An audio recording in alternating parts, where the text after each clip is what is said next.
ගෙදරයි පැල්පතකයි එක වගේ ආතතියයි හැම කෙනෙකුට ලෙඩ දෙන්නේ ගජයාලෝ අපි දෙන්නා එක් වීලා කන වගේ ලොවේ ඉන්නේ රස පෙන්නා ඇංගීලා සහයෝගෙන් ලෙඩේ දෙන්නේ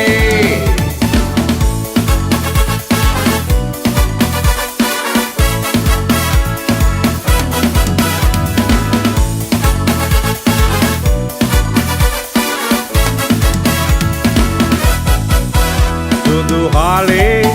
බත් කන්දේ පාන්ගෙඩියේ රස බැලුවේ මුළු ලෝකෙම අද දන්නේ සීනී පිටි අපි දෙන්නා එක් වීලා කන වගේ ලොවේ ඉන්නේ රස පෙන්නා ඇංගීලා සහයෝගෙන් ලෙඩේ දෙන්නේ හැමතැන හැම විට හරියට ගැලපෙන කටදිව පිනවන කෑමයි ලෙඩ දෙන සීනී පිටි කවදත් පොතනත් කාගේ සිද්දත් වඩ වැඩි කරගත් ලෙඩ ගොඩ අරගත් සීනී පිටි